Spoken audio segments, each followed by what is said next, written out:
오늘 웨스트민스터 신앙고백서는 32장입니다. 지난 시간까지 해서 교회론을 마쳤고요. 이번 주와 다음 시간에 걸쳐서 종말론에 대해서 살펴보도록 하겠습니다. 오늘도 부활을 생각하는 주일인데 주제도 웨스트민스터 신앙고백서의 주제도 죽음 이후의 사람의 상태와 죽은 자의 부활, 비슷한 연관되어 있는 부분이라서 잘 됐다 생각이 됩니다. 오늘 신앙고백서 내용을 통해서 또 부활의 의미에 대해서 잘 생각해 보도록 하겠습니다. 78페이지 제1절의 내용, 네모칸 안에 있는 거 한번 같이 읽어보겠습니다. 시작. 죽음 이후에 사람의 몸은 흙으로 돌아가며 부패하게 되지만 그들의 영혼은 불멸의 본질을 가지고 있어서 그 영혼을 그들에게 주신 하나님께로 즉시 돌아간다. 의인들의 영혼들은 거룩에 있어서 완전함을 이루어 가장 높은 하늘에 받아들여져서 그들의 몸에 완전한 구속을 기다리며 거기서 그들은 빛과 영광 가운데 하나님의 낯을 바라본다. 그리고 악한 자들의 영혼들은 지옥에 던져지는데 거기서 그들은 고통과 극도의 어둠에 처하게 되어 큰 날의 심판을 위하여 보존된다. 그들의 몸으로부터 분리된 영혼들을 위한 이 두 장소 외에는 성경은 그 어느 것도 인정하지 않는다. 좀 길게 되어 있는데 각주 나와 있는 것처럼 하나 한 절, 한 문장씩 끊어서 생각해 보도록 하겠습니다. 첫 번째, 죽음 이후에 사람의 몸은 흙으로 돌아가며 부패하게 되지만, 이것은 믿는 사람이나 믿지 않는 사람이나 다 알고 있는 내용입니다. 사람은 죽게 되면 그 몸이 다 부패된다. 흙으로 돌아간다. 다 이야기하는 내용인데 성경에도 같은 내용이 쓰여져 있는 것입니다. 관련 구절 두 개 있는데요. 먼저 창세기 3장 19절 말씀 같이 한번 읽어보겠습니다. 시작. 내가 흙으로 돌아갈 때까지 얼굴에 땀을 흘려야 먹을 것을 먹으리니 내가 그것에서 취함을 입었습니다. 너는 흙이니 흙으로 돌아갈 것이니라 하시니라. 이거는 아담과 하와의 범죄함으로 인한 말미암아 아담에게 내린 그 저주에 대한 그 부분인데, 이제 흙으로 돌아갈 때까지 땀을 흘려야 먹을 것이니 라는 그런 표현도, 또 너는 흙이니 흙으로 돌아갈 것이다 라는 표현을 통해서 사람은 죽게 되면 다시 분해된다, 부패된다 이렇게 생각하시면 되겠습니다.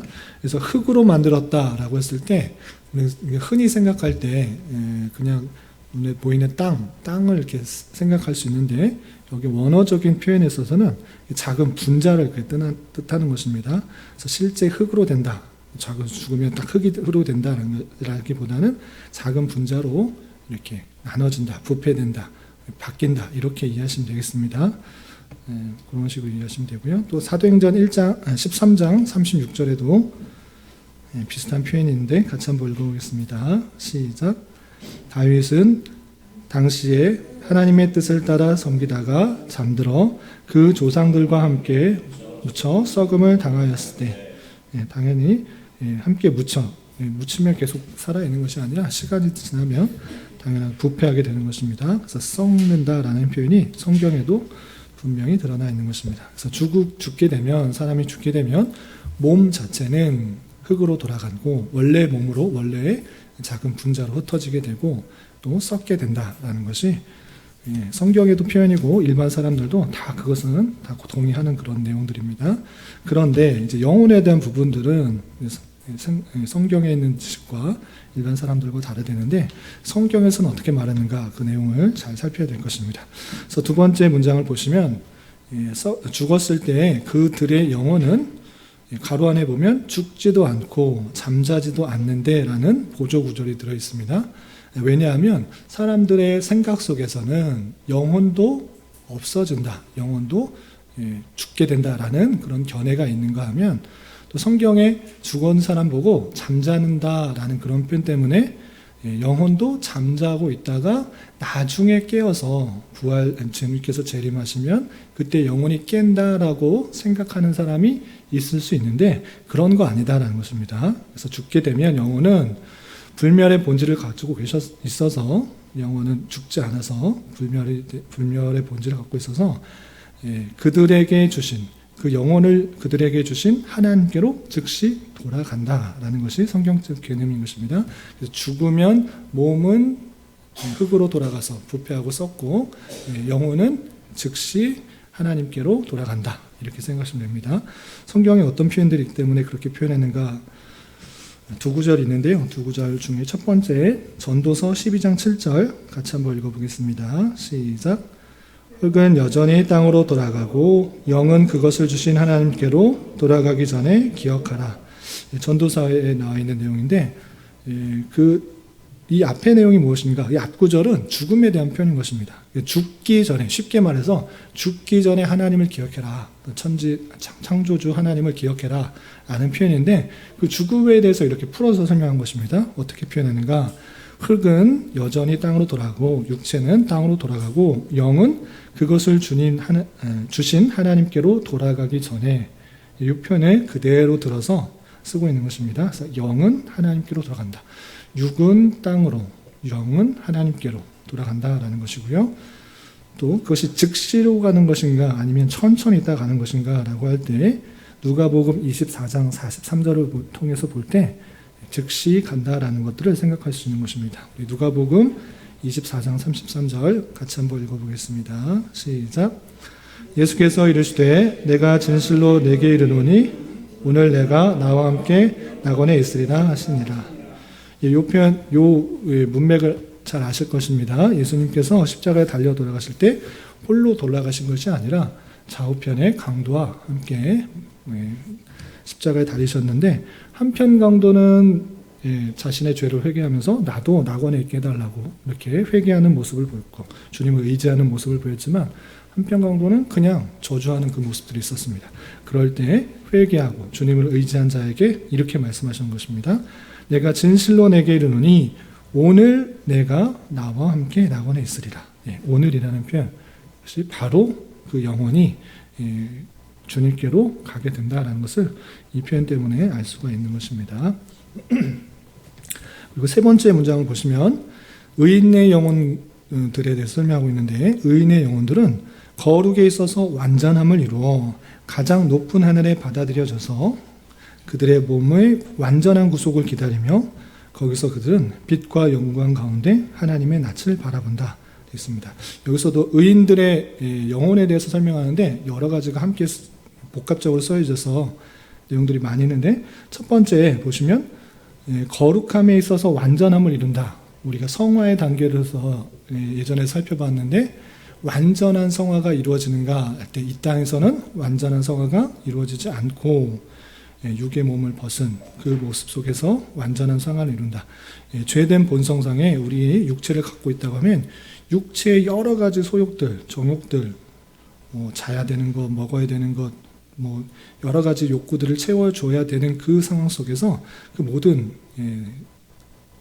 성화의 모습을 이루지 못하는 그런 가운데 있는데 그것을 벗을 때 거룩함의 완전함을 이룬다. 영화의 상태를 이룬다라는 것이고요. 두 번째 보시면 가장 높은 하늘에 받아들여져서 라고 이렇게 표현되는데 가장 높은 하늘에 받아들여져서 하늘이 여러 군데가 있는가 라고 할 때 사도 바울이 자신이 전도 여행을 가면서 돌에 맞아서 죽었을 때 3층 천을 번 그런 장면이 있습니다. 성경을 한번 찾아보겠습니다. 여기에 나와 있는 구절은 없어가지고 갑자기 가장 높은 하늘이라는 그런 표현이 나왔는가라고 할 때 고린도 후서 12장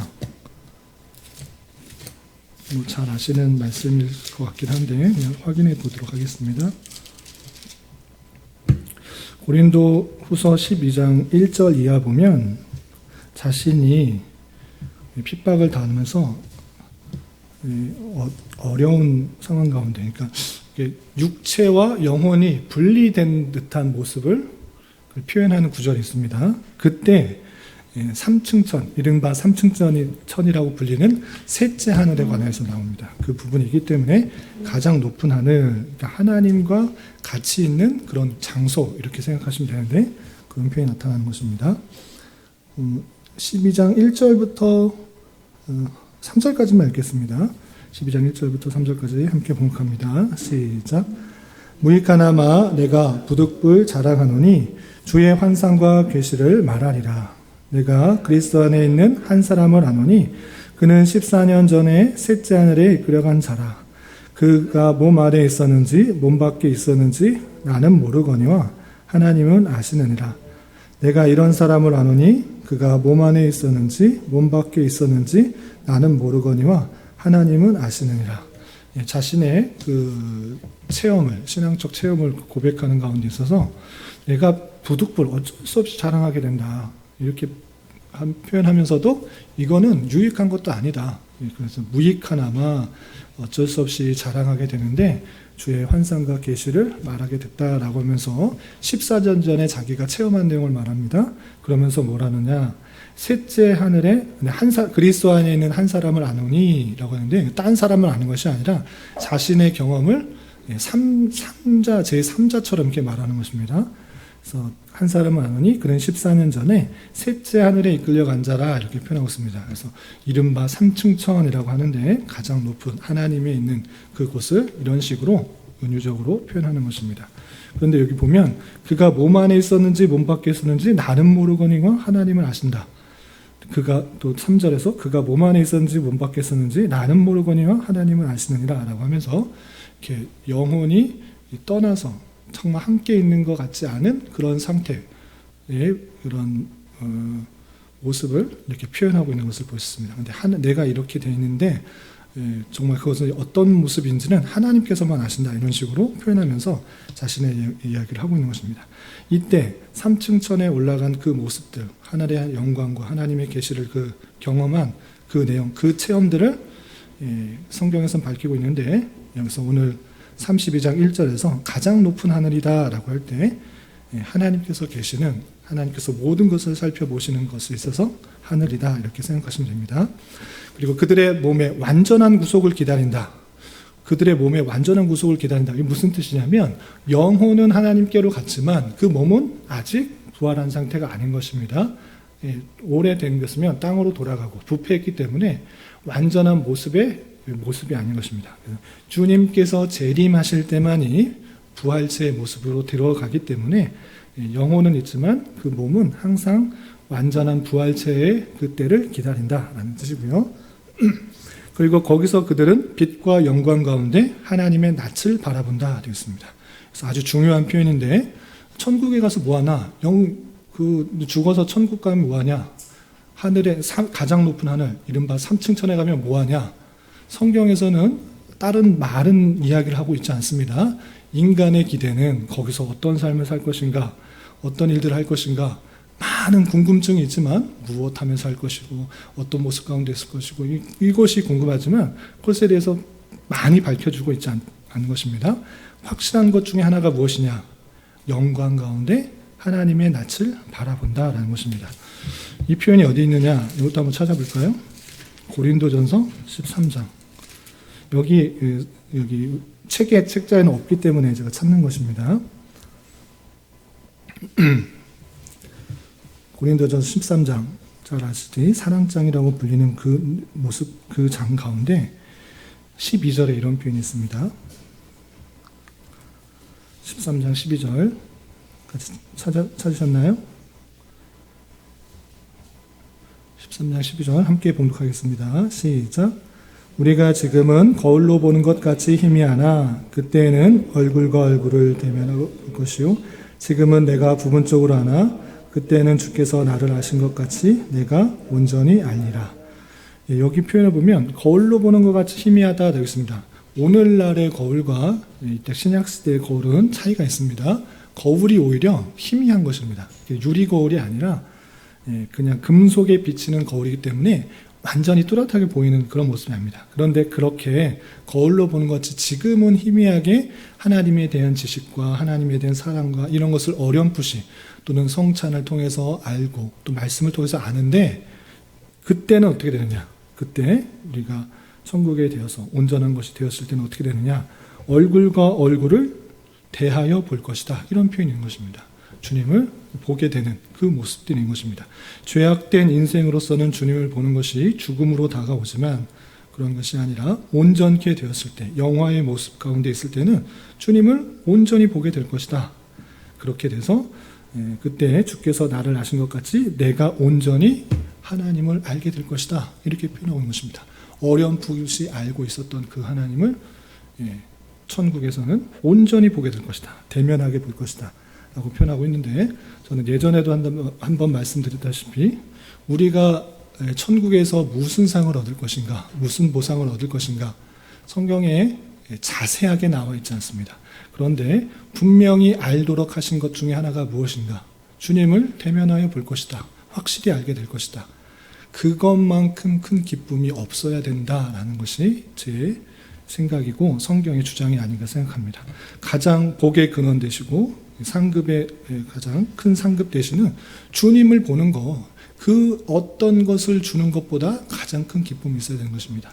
이 땅에서의 삶이 주님의 상을 얻는다라고 했을 때 주님이 어떤 분이신지를 잘 깨닫고 알아가고 인격적인 교제 가운데 이 세상에 아무도 없어도 주님 한 분만 있으면 된다라는 그런 기쁨들이 있을 때, 주님을 실제 만났을 때 그 기쁨들이 더할 수 없이 크다라는 것들을 생각해 봐야 될 것입니다.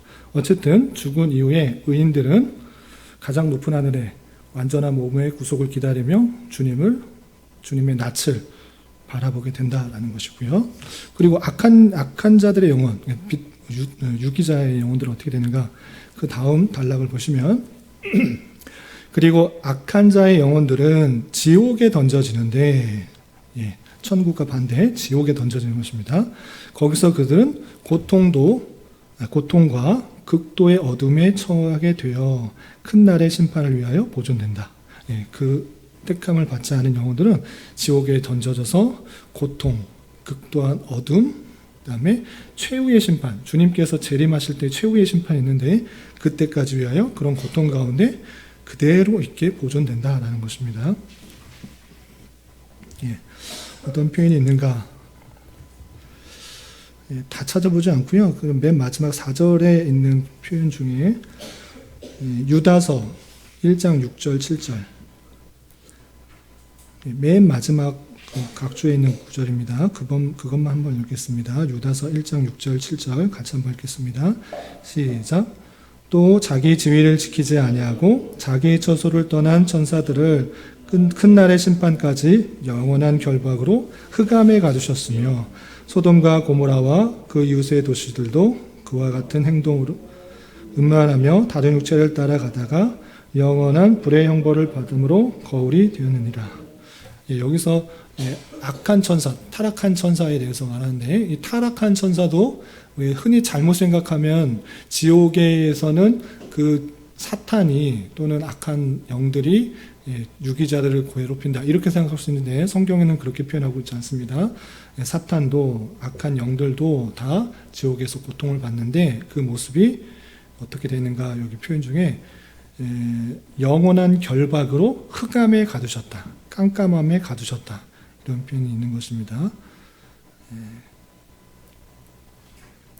그리고 찾아보진 않았지만 위에 보면 마태복음 25장 41절에 예비된 영원한 불에 들어가리라. 왼편 있는 자, 최후의 심판 때 좌편, 우편, 좌편을 나눴을 때 하나님의 택함을 받지 않고 지옥에 가는 자들은 영원한 불, 예비된 영원한 불에 들어갈 것이다 라고 하는 그런 표현들이 있는 것입니다. 지옥의 고통스러운 표현들이 여러 표현들이 나오는데 그거는 교재의 내용들 좀 참고해 보시고요. 좀 넘어가겠습니다. 제 2절 79페이지 맨 마지막 아래쪽에 있는 2절 네모칸에 있는 내용 같이 한번 읽어보겠습니다. 시작. 끝날에도 살아있는 자들은 죽지 않고 변화된다. 그리고 모든 죽은 자들은 부활하게 되는데 다른 것이 아니라 비록 질적으로 다르긴 해도 그들의 영혼과 영원토록 다시 연할 때 그 같은 몸으로 부활한다.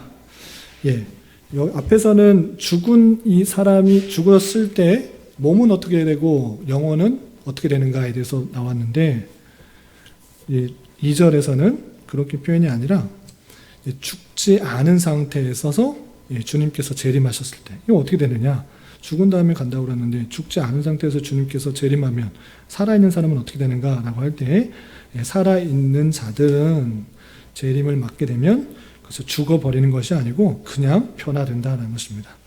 그때 재림하게 되면 죽은 자들도 부활되고 또 질적으로는 다르게 해도 그들의 영혼과 영원토록 다시 연할 때 부활체의 모습으로 다시 부활한다는 것입니다. 그리고 모든 죽은 자들이라고 했습니다. 그래서 택한 사람만 부활되는 것 아니고 모든 사람, 죽었던 택함을 받은 자와 그렇지 않은 자 모든 사람이 부활이 되어서 부활체의 몸을 입게 된다는 것입니다. 관련 성경 구절 보시면 데살로니가전서 4장 17절 같이 한번 읽어보겠습니다. 시작. 그 후에 우리 살아남은 자들도 그들과 함께 구름 속으로 끌어올려 공중에서 주를 영접하게 하시리니 그리하여 우리가 항상 주와 함께 있으리라. 마지막 때에 주님께서 재림하셨을 때 살아남은 자는 죽었다가 다시 살아나는 것이 아니라 부활체의 모습으로 그대로 있게 될 것을 표현하고 있는 것이고요. 욥기 19장 26절부터 27절에서도 질적으로 다른 그런 모습으로 다시 부활할 것을 표현하고 있는데 우리 같이 한번 읽어보겠습니다. 시작. 내 가족이 벗김을 당한 뒤에도 내가 육체 밖에서 하나님을 보리라. 내가 그를 보리니 내 눈으로 그를 보기를 낯선 사람처럼 하지 않을 것이라. 내 마음이 초조하구나. 죽임을 당한 후에서도 하나님을 보게 될 것을 표현하는데 여기서는 구체적으로 드러나지 않지만 죽은 사람이나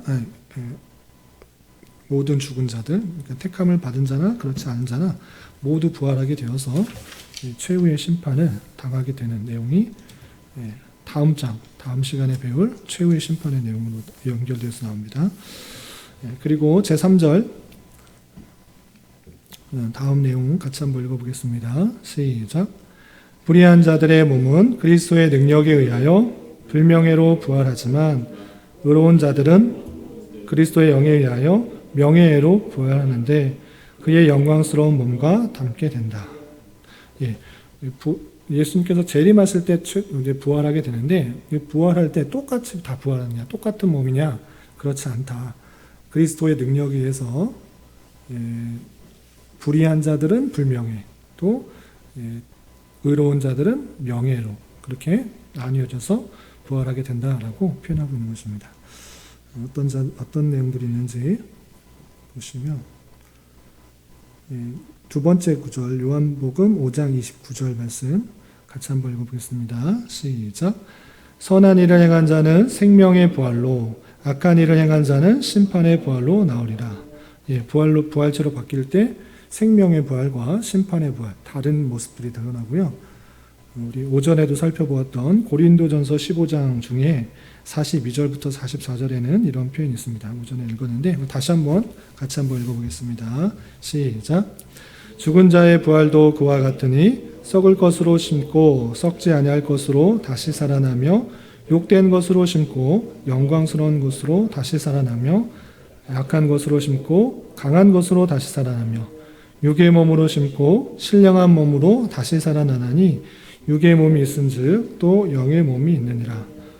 부활할 때의 모습들을 표현하고 있는데 특별히 지금과 같은 그런 모습이 아니라 또 강하고 영광스럽고 또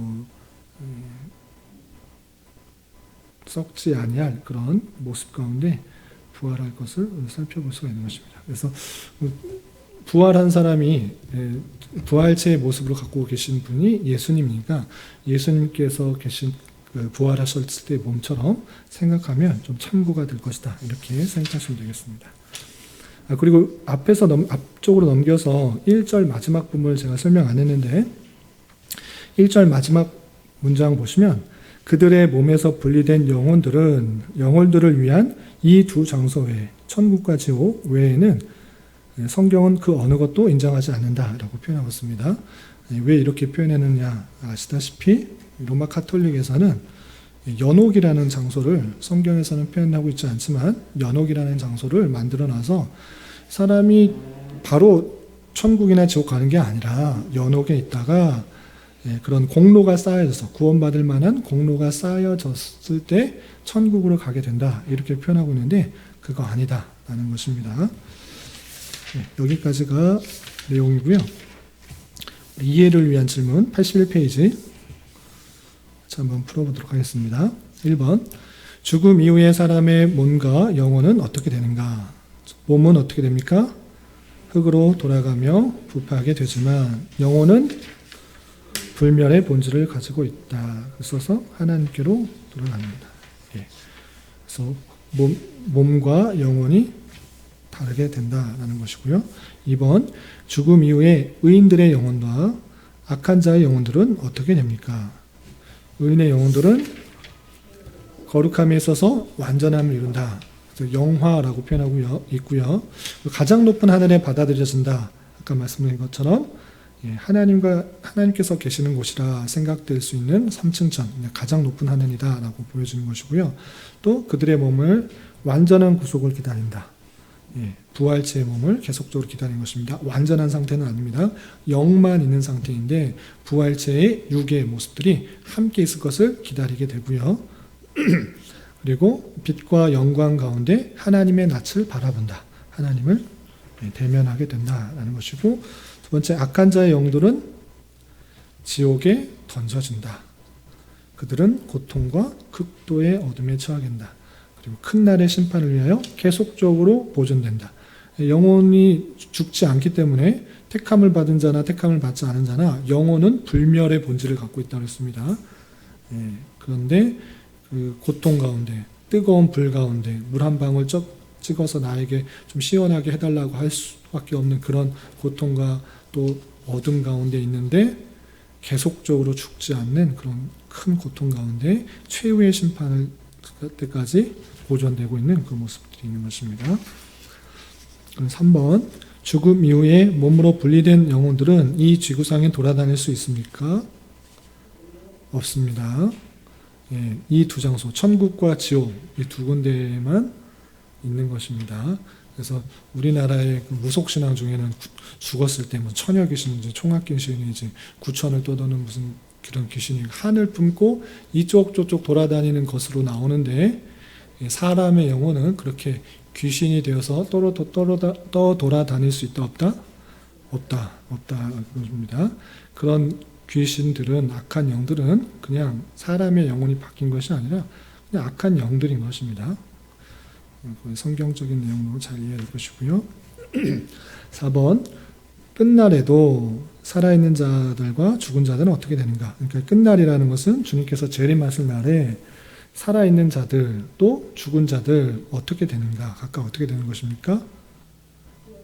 부활체의 모습으로 다 부활하게 되는 것입니다. 살아있는 자도 변화해서 부활체, 죽어있는 사람, 영으로만 있었던 천국과 지옥에 있었던 그 영들도 변화돼서 부활체의 모습으로 변하게 된다. 것입니다. 그래서 이제 다음 시간에 배울 최후의 심판의 내용을 받게 된다는 것입니다. 5번. 불의한 자들의 몸과 의로운 자들의 몸은 부활의 모습이 어떻게 차이가 있습니까? 불의한 자들은 그리스도의 능력에 의하여 불명예로 부활하지만 의로운 자들의 몸은 그리스도에 의하여 명예로 부활한다. 명예롭게 또는 불명예롭게, 이런 식의 차이가 있다는 것이고요. 그것이 정확하게 어떤 것인지는 알 수 없지만 성경에서는 다르게 표현하고 있다는 것을 우리는 알 수 있는 것입니다. 그러면 나눔과 적용을 위한 질문 해보겠습니다. 1번. 죽은 영혼이 이 땅에 존재하지 않는다고 하면 아까 천국이나 지옥으로 바로 간다 안 했습니다. 그렇다고 하면 사울이 신접한 여인에게 가서 사무엘을 불러온 모습은 어떻게 설명할 수 있습니까? 이 내용 혹시 아시나요? 모르시나요? 사무엘상 28장에 있는 내용인데 한번 찾아볼까요? 아니면 그냥 다 아시는 내용이면, 사울이 신접한 여인에게 가서 사무엘을 불러와라 이렇게 요청을 하게 되고, 이 신접한 여인이 사무엘처럼 말을 하면서 행동을 해서 이 사울이 사무엘인 줄 알고 그 행동을 하는 그 모습을 볼 수 있습니다. 이건 어떻게 된 거냐? 근데 사무엘이 죽었다가 다시 그 신접한 여인에게 왔는가?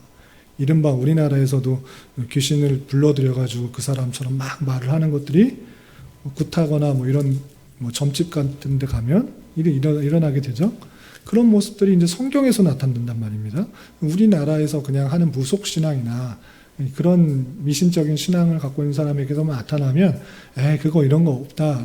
성경에서 그렇게 말하지 않는다라고 할 텐데 성경에서도 비슷한 표현이 등장한 것입니다. 죽은 사람을 불러내서 사람에게 들어오게 해서 말하게 하는 장면. 그것이 성경에 나올 때 이것은 어떻게 이해해야 되는 것입니까? 실제 사무엘이 들어온 것이 아니다? 아니다. 네. 귀신이 사무엘처럼 행동을 한 것입니다. 귀신도 죽지 않습니다. 영이기 때문에 죽지 않습니다. 우리 사람의 영혼만 멸하지 않는 것이 아니라 귀신도 죽지 않아서 계속적인 모든 상황들을 아는 것입니다. 그래서 사무엘이 어떤 행동을 하고 사무엘과 또 사울과 어떤 관계에 있는지 다 아는 것입니다. 그래서 마치 그 신접한 여인이 귀신이 들려서 사무엘이 인 것처럼 그렇게 알고 말하고 행동한 것이다. 이렇게 생각하면 되십니다. 그 오늘날에 우리 주변에 일어나고 있는 접신 환자, 점 보는 사람, 또 죽었던 누구 어머니, 누구 영혼이 자기 그 점집에 그 사람이 들어와서 말하는 것처럼 막 행동하는 거, 그것도 무엇입니까? 실제 죽은 사람이 다시 그 사람에게 들어온 것이 아니라 귀신이 그 모든 상황을 알기 때문에 그 상황들을 그대로 마치 그 영혼이 들어온 것처럼 말해서 사람을 미혹하게 하는 것입니다. 그래서 악한 영들이 그런 방식으로 모든 것을 많은 것들, 모든 것은 아니지만 많은 것들을 알기 때문에 마치 그 영혼이 다시 돌아온 것처럼 미혹하고 사람을 두렵게 하거나 어떻게 하도록 하는 그런 모습들을 계속적으로 보인다. 이렇게 생각하시면 되겠습니다. 그리고 마지막 81페이지 2번 세상 끝날의 부활의 모습을 아는 것은 우리의 삶에 어떤 의미가 있습니까? 오늘 부활주일일 때도 교훈을 했는데 우리가 이 땅에서의 삶이 끝이 아니다. 언제 죽든지 일찍 죽든지 나중에 죽든지 100수를 한 200수를 살고 죽든지 언젠가는 죽게 되는데 죽음이 끝이 아니라 다시 부활할 것이다. 그리고 부활 때 영광의 모습으로 명예로 부활한다라는 것을 알 때 우리 삶에 어떤 의미가 있는 것입니까? 잘 살아야겠다. 잘 살아야겠다. 착하게 살아야겠다. 물론 그렇게 교훈 받을 수 있는데, 어떠한 믿는 사람은 이 땅에서도 평안하고 즐겁고 안락하고 부자되고 명예를 얻고 이렇게 살면 좋겠는데 그렇게 사는 사람도 있지만 모든 사람이 그렇습니까? 그렇지 않은 것입니다. 그나마 우리 남한에서는 경제 발전과 또 여러 가지 것들을 이루어서 믿는 사람들이 또 잘 사는 경우도 많이 있지만 그냥 몇십 킬로만 건너가서 북한을 좀 보십시오. 예수님 믿는다는 이유로 예배 드렸다는 이유로 성경책을 들고 있었다는 이유로 십자가를 소지하고 있다는 이유로 그냥 죽어가는 것입니다. 어떤 변명도 통하지 않아요. 특히 북한 가장 인권이 탄압되고 있는 그곳 얼마 떨어지지 않는 그곳에서도 똑같은 하나님을 믿고 예수 그리스도를 믿는데 믿고 있는 사람들이 저렇게 핍박당하고 있는 모습을 우리는 함께 살펴봐야 되는 것입니다. 그러할 때 그들에게도 부활이 있다. 그들에게도 참된 천국이 있다. 그런 줄 알아. 이 땅에서의 삶이 끝이 않고 영원한 부활에서의 삶이 있다라는 것들을 기억하며 이 땅에서의 그런 원치 않는 핍박과 탄압과 억울함 속에서도 낭망치 않는 것입니다. 내가 이렇게 살아도 그냥 니들이 나를 죽여도 나는 생명을 뛰어넘은 육신을 뛰어넘는 신앙을 갖고 있는 사람이다. 하나님께서 나를 택하여 주셔서 나를 구원케 하시고 주님과 영원한 삶을 살게 할 그 존재라는 것을 가지고 이 땅을 살아도 순간을 살아도 영혼에 속한 자로서 담대하게 살아가는 것입니다. 이 땅에서 더 많은 것을 얻으려고 노력하고 또는 가정불법과 또는 속임수와 세상적인 방법을 이용해서 잘 살려고 하는 것이 아니라 이 땅에서의 삶은 살아봤자 100년, 120년, 130년 끝이다. 나는 주님과 영원하게 영광스러운 모습 가운데 그 풍성한 주님, 이 세상 모든 만물을 창조하시고 다스리시고 섭리하시고 이끌어가시는 주님과 붙어서 영원히 살 것이다. 그렇지 않은 자들은 이 믿음이 없는 자들은 뜨거운 어떻게 뜨거운지 경험하지 보겠습니다. 예, 그냥 우리는 가스불에 조금만 데워도 아 뜨거 놀래고 어떤 것에 데워도 막 며칠 동안 치료를 해야 되는데 그런 것과는 차원이 다른 그런 영원한 꺼지지 않는 불에서 고통스럽게 흑암 속에서 있다라고 하는 그 지옥에서 벗어나 나는 구원을 받고 하나님의 영원한 그런 삶 가운데 살 것이다. 이것이 참된 믿음이 되어야 되는 것입니다. 이 땅에서의 소망이 아니라 영원한 천국의 소망, 부활의 신앙으로 하루하루 살아가는 것이 이 땅의 삶이라는 것들을 기억해 보면서 이 땅에 너무 많은 소망과 기대와 그것을 두는 것이 아니라 영원에 속한 것, 하늘에 속한 것에 소망을 두고 이 땅의 모든 상황을 성화의 방편으로 주님의 섭리를 발견하는 방편으로 주님의 역사하심을 발견하고 깨닫고 알아가는 수단으로 여겨야 되는 것입니다. 그럴 때 우리가 이 땅에서 비록 못 먹고 못 가지고 핍박을 받고 조롱을 받고 억울하게 죽임을 당하도 낭망치 않고 죽으면 죽으리라 이런 자세로 살아갈 수 있는 것이 아닌가 생각해 봅니다. 여기까지가 부활, 죽음 이후의 상태, 사람의 상태와 죽은 자의 부활의 내용인데 혹시 궁금한 거 있으시면 질문하시고 없으면 마치겠습니다. 네.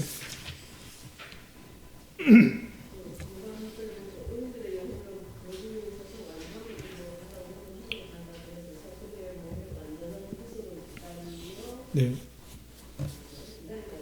네. 네.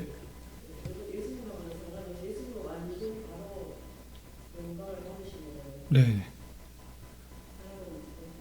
예, 예수님은 부활을 미리 하셨죠. 잠자던 자들의 첫 열매가 되셨다라는 것 중에서 주님까지 다 그렇게 부활할 것을 보여주신 것입니다.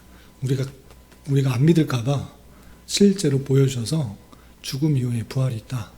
좀 믿어라. 이것을 확실히 보여준 거고, 도마는 못 믿겠다. 봐야 믿겠다. 만져봐야 믿겠다라고 했는데 보지 않고 믿는 것이 복되다. 이렇게 말씀하셨죠. 그래서 주님께서는 완전한 몸을 이미 가지신 것이고 우리는 주님께서 재림하실 마지막 끝날 종말 중에서도 끝날 최후의 종말 말세지말 그때에 우리는 부활하게 될 것을 기다리게 된다는 것입니다. 네. 네, 상징적이긴 하죠. 3층, 층이 있는가. 네네, 가장 높은 하늘에서. 네, 그래서 제가 이제 아니요, 그래서 제가 이제 상징적이다라고 말한 것이 3이라는 숫자 때문에 그렇습니다. 그냥 보이는 것이 그냥 하늘인데 그 뭐 하늘 더 높은 곳은 우주인가? 그 높은 곳은 무엇일까 할 때 3층, 1층, 2층, 3층 우리가 성경에서는 구별하고 있죠. 2층이 무슨 하늘이다라고 표현하고 있지는 않습니다. 그런데 3층이라고 했을 때 3이라는 숫자의 완전성과 그 다음에 이제 가장 높은 것이라 하나님께서 계실 것이라는 것을 바울 사도가 그렇게 표현했기 때문에 그냥 상층천이고 그 안에 뭐 하늘은 뭐 실제 눈에 보이는 하늘은 하늘이겠죠. 3층천이라는 의미는 하나님께서 거하셔서 이 세상을 통치하는, 예를 들어서 하늘에 계신 하나님 아버지 이런 식으로 표현할 때 이 하늘, 뭐 여기 하늘인가 모든 것을 통치한다는 의미에서 가장 모든 것을 다 바라볼 수 있는 의미에 있어서 하늘이잖아요. 그런 의미에 있어서 하나님께서 계신 곳 이렇게 받아들이면 좋지 않을까. 2층에는 누가 있느냐, 1층에는 누가 있느냐, 그건 뭐 성경에 잘 드러나고 있지 않습니다. 네. 정신이 오락가락한 상태에서 그쵸. 그쵸. 그 돌에 맞아가지고 그렇게 혼수 상태에서죠. 그게 진짜 3층인지 아닌지는 네. 자기가 본 환상을 얘기하는 거지. 네네. 실제로 천국이 3층인지 아닌지는 알 수 없죠. 예. 이게 뭐 의학적으로는 모르겠는데 몸에서 바깥에서 막 보는 상태에 영혼이 빠져 있는 것 같긴 해요. 그리고 하나님을 만나서 계시를 본 것 같지. 하나님만 이게 정확하게 의학적으로 또 어떻게 설명해야 될지 모르겠다. 그런데 나는 이제 그 얘기를 이제 제 3자 입장에서 그걸 표현하고 있는 그 모습을 보였습니다. 그래서 1차 전도 여행 때 어디죠? 까먹었는데 거기서 돌을 맞고 죽은 줄 알고 사람이 그 바깥에다 성 바깥에다 내봐버린 그 사건이 나옵니다. 아마 그때 이런 경험을 했었을 것이다 이렇게 표현하고 있습니다.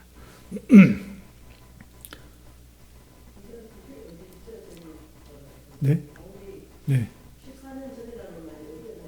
고린도후서 아까 13장 12장에 고린도후서 12장 보시면 2절 내가 그리스도 안에 있는 한 사람을 아노니 그는 14년 전에 셋째 하늘에 이끌려간 자라 그가 몸 안에 있었는지 몸 밖에 있었는지 나는 모르거니와 하나님은 아시느니라. 이럴 때 14년 전이라고 이렇게 표현되어 있는 걸 보십니다. 아니. 그러니까 요 때가 언제인가라고 할 때 여기서 정확한 게 알지는 못하는데 이제 사도행전에 보면 1차 전도 여행을 할 때 이렇게 돌아다니다가 유대인들한테 돌에 맞아가지고 정신을 읽어서 이 사람 죽었다 생각해서 성 밖에 버리는 내용이 나와요. 사도행전을 한번 찾아볼게요. 제가 네, 사도행전이요. 자, 같이 보겠습니다. 제 기억은 1차 전도 여행으로 알고 있기 때문에 1차 전도 여행 보면 나올 것 같습니다. 1차 전도 여행은 15장 전이니까 예, 14장을 보겠습니다. 예, 더베입니다. 더베. 14장 19절 보면 1차 전도여행을 가서 14장 19절 찾으셨나요? 19절 20절 제가 읽어드리겠습니다. 유대인들이 안디옥과 이고니온에서 와서 무리를 충동하니 그들이 돌로 바울을 쳐서 안디옥, 이고니온, 더베로 이렇게 가서 계속 복음을 전한 것입니다. 그래서 환영을 받는 것이 아니라 계속 피해 다니면서 물론 복음을 받아들인 사람도 있으나 유대인들은 왜 자꾸 예수를 전하냐, 하나님을 모독하는 왜 예수를 자꾸 전하냐, 제가 무슨 사람이 어떻게 하나님이냐 그러면서 계속 바울을 핍박했단 말이에요. 도망 다니면서 계속 복음을 전한 것입니다. 그런데 이 안디옥과 이고니온에서 와가지고 무리를 충동시켜서 저 사람 죽여야 된다, 저 신성 모독한다라고 해서 그들이 바울을 돌로 쳐서 돌려친 것입니다. 그래서 이제 죽은 줄 아는 거죠. 쓰러졌으니까 혼수 상태가 된 것 같은데 죽은 줄 알고 시외로 끌어내쳤다라고 표현했습니다. 근데 20절 보시면 제자들이 둘러섰을 때 바울이 일어나 그 성에 들어갔다가 이튿날 바나바와 함께 더베로 가서 또 21절 보면 그 성에서 전하여 많은 사람을 제자 삼고 루스드라와 이고니온과 안디옥으로 돌아가서 이 더베에서 안디옥과 이고니온에서 와서 돌로 쳐가지고 이게 쓰러진 것입니다. 죽은 줄 알고 시외로 내친 것입니다. 이때가 아마 혼수 상태에 빠져서 자기가 영혼이 빠져나와서 그 모습을 본 그런 삼층점을 경험한 게 아닐까 이렇게 생각하고 있는 것입니다. 그리고 이건 1차 전도 여행이고 고린도후서는 3차 전도 여행 3차 이거 말하는 거죠. 고린도 그렇죠. 그때 일을 내가 부득불 무익한데 전혀 도움 안 되는데 그냥 말할게. 어쩔 수 없이 말한다. 그러면서 내 경험을 말하는 것입니다. 내가 아무 사람이 아니고 나 이런 경험하고 나 자랑할 거 많이 있는 그런 사람이다. 경험을 말할 수 있는 사람이다라는 것을 밝히고 있는 것이 고린도후서인 것입니다. 자기의 사도성에 대해서 계속 태클을 걸고 그렇게 말할 때 그것을 표현하고 있는 것입니다. 그래서 요때 쓰러져서 혼수 상태였다 깨어났는데 바울 사도의 모습이 되게 도전이 되는 것입니다. 이제는 안 되겠다. 돌 맞아 죽겠구나. 그래서 얼른 안디옥으로 돌아간 것이 아니라 다시 더베로 들어가고 루스드라로 가고 이고니온으로 가고 다시 원래 갔던 대로 다시 돌아가서 그들을 더 격려하고 독려하고 믿음을 굳게 하는 그 모습을 볼 수가 있는 것입니다. 이 바울사도는 죽으면 죽으리라, 그냥 돌 맞고 죽으면 죽으리라 라는 그런 모습을 가지고 이방인들에게 복음을 전했던 모습이 있는데 우리 또한 우리에게 맡겨진 사명들을 잘 감당하고 표현이 그렇지만 오늘날 우리나라에서 이 땅에서 믿는다고 죽일 사람은 없는데 그럼에도 불구하고 신앙을 바로 지키기 위해서 더욱더 노력하고 다짐하고 편안한 삶이 있어서 나 주님 안 오셨으면 좋겠다. 천국 뭐 좋은 게 있나? 내가 원하는 거 하나도 없을 수도 있는데 그런 생각하는 것이 아니라 늘 천국을 소망하며 영원에 속한 자로서의 삶을 기대하면서 또 하나님의 어떠하심들을 알아가는 것, 그것이 정말 중요하다 하는 것입니다. 머리로서만이 아니라 실제 삶에 있어서 인격적인 교제 가운데 또 역사하시고 섭리하시고 다스린 하나님, 그 하나님을 만날 때 기쁨을 얻어야지 그게 가장 큰 복이다 할 수 있는 것입니다. 나의 아픔과 슬픔, 어려움, 기쁨도 다 주장해 주셨던 그 하나님을 늘 교제하고 인격적인 교제 가운데 만날 수 있기 바랍니다. 여기까지 할까요? 예, 아침에 강구한 것처럼 다음 주에는 오후 시간에는 그 복상에서 고기를 구워 먹으면서 자유롭게 교제하는 시간을 갖도록 하겠습니다. 비가 오면 좀 힘들 것 같아요. 예, 비가 오지 않는 이상 그냥 하고요. 비가 오면 한 주 정도 미루도록 했으면 좋겠습니다. 그래서 한 주밖에 안 남아서 비가 오면 오히려 딱 마치고 종강 파티 하듯이 하면 좋은데 또 날이 어떻게 될지 모르니까 광고된 대로 다음 주에 하고 이것은 그 다음 주에 33장 마지막을 하고 종강을 하도록 하겠습니다. 그리고 다음 시간에는 어떻게 할지에 대해서는 운영위원회 때 함께 논의해서 또 결정해서 광고에 또 드리도록 하겠습니다. 되셨나요? 네, 기도하고 마치겠습니다. 하나님 아버지 감사합니다. 오늘 죽은 이후에 사람의 모습과 또 부활의 모습을 어떠한지 또 생각해 보았습니다. 하나님, 이 땅에서의 삶이 끝이 아니고 또 영혼은 영원하여서 또 천국과 지옥으로 갈진데 아무것도 없는 저희들을 주님께서 택하여 주셔서 하나님의 자녀 삼으시고 구원받게 하신 그 놀라운 은혜에 감사하며 찬송과 영광을 돌릴 수밖에 없습니다. 주님, 저희를 택하여 주신 것에 진심으로 감사하며 하루하루 살아가게 하여 주시고 또한 주님께서 재림하심으로 부활체의 모습으로 주님과 영원히 살게 될 것을 기억하며 주님과 대면한 날을 기대하며 주님이 어떠한 하신 분인지를 인격적으로 체험하고 그분의 다스림과 섭리와 놀라우심들을 말씀과 또 삶을 통해 잘 깨달을 수 있도록 인도하여 주시옵소서. 또 이러한 부활의 신앙을 매주일 생각하며 지키게 하여 주시고 또 감사와 찬송을 또 예배를 통해서 천국의 삶을 기대하며 또 보내게 하여 주시고 이러한 삶을 통하여서 우리에게 주어진 각자의 삶 속에서 또 주어진 현장에 있어서도 성화의 방편으로 모든 것을 이용하여서 또 주님께서 원하시는 그런 몸된 역할을 잘 감당할 수 있도록 인도하여 주시옵소서.